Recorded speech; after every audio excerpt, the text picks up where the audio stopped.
You know that feeling you're listening to a song and you start seeing colors in your mind? Or you're looking at a painting and you can almost hear it? It seems like these two things, sight and sound, should be in totally separate worlds. But the truth is, they're deeply, profoundly connected. So today, we are going to unpack that exact harmony and pull on the threads that tie music and the visual arts together. All right, here's our roadmap. We're going to start with the basics: sound meeting image. Then we'll get into their shared emotional language, how they both make us feel. After that, we'll explore their very different relationships with time and space. Then things get really interesting when we talk about senses overlapping. And finally, we'll look at the amazing creative conversation they've been having with each other for centuries. So, first things first. To really get this, we have to understand the unique language that each of these art forms is speaking. What are the actual building blocks a musician is working with versus what a painter or sculptor has in their toolkit? It's a fantastic question, isn't it? I mean, one is totally invisible and it's gone the second it's over. The other is a physical thing you can literally walk around and touch. So, what's the common ground here? Well, that's exactly what we're about to find out. Okay, so here's the deal. On one side, you've got music, working with melody, rhythm, all that good stuff. On the other, you've got visual art, using color, shape, and texture. Their toolkits are completely different, right?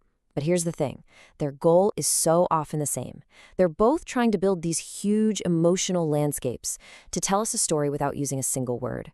They are absolute masters of nonverbal communication. So now that we've got the basic languages down, let's get to the really powerful part. How can these totally different sets of tools somehow make us feel the exact same human emotions? And honestly, this is where the real magic happens. You don't need to speak a word of Italian to feel the absolute drama of an opera, right? And you don't need a history degree to feel the profound stillness in a Vermeer painting. It connects with us on this deep, primal, emotional level that totally bypasses language. This quote from the source material really just nails it.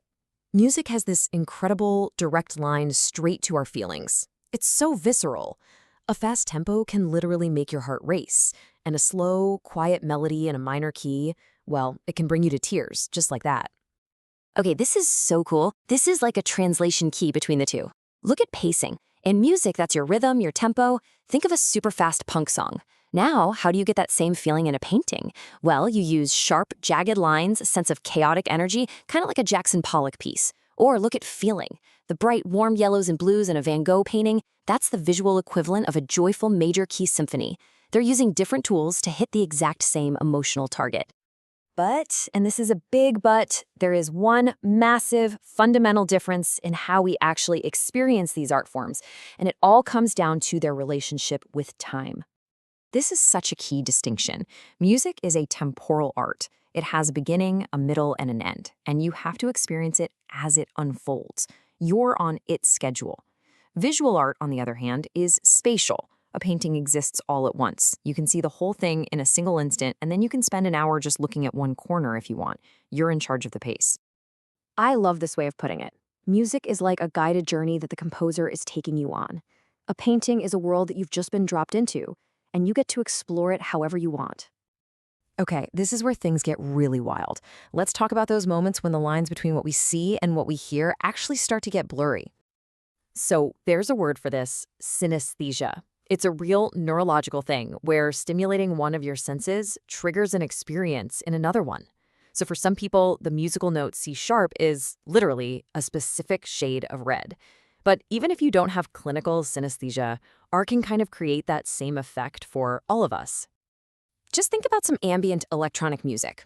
There are no words, maybe not even a clear melody. It's just shifting sonic textures. But it absolutely creates a mood, right? It builds a landscape in your mind. Well, that's pretty much exactly what an abstract painter like Kandinsky was trying to do. He famously tried to paint music. Both art forms are bypassing the logical part of our brain and hitting us with pure feeling, making us see with our ears. And of course, it works the other way around too. A painting with these big, swirling, dynamic lines can feel loud. A sculpture with a really rough, jagged texture might feel aggressive or jarring. You see, artists are always trying to break out of their own medium and get our other senses involved. So we've seen the parallels, we've seen the differences, but it gets even cooler when these two art forms stop just running on parallel tracks and actually start talking to each other, inspiring each other. And this is where it all comes together in the world we live in. I mean, think about it. A great film score tells you exactly how to feel about what you're seeing on screen. A music video literally gives a song a visual identity. And album art, that's often our very first impression of the music inside. They're constantly collaborating, all around us. And this creates this amazing creative feedback loop. There's a famous example, Mussorgsky's Pictures at an Exhibition. It's a piece of music he wrote while literally walking through an art gallery of his friend's work, translating paintings into sound. It's this incredible self-perpetuating cycle where ideas just leap from one medium to another, evolving and growing with every jump. So in the end, even though they speak these different languages, music and visual art are often telling the very same human stories. And this conversation they're having doesn't just give us cool music videos, it actually deepens our understanding of both worlds. It just shows us the incredible, boundless creativity that's possible when sight and sound decide to work together. So I'll leave you with this one thought. The next time you're in a museum, standing in front of a painting that really moves you, just stop for a second, maybe even close your eyes. What's its soundtrack? What does that piece of art sound like? Give it a listen. The answer might just surprise you.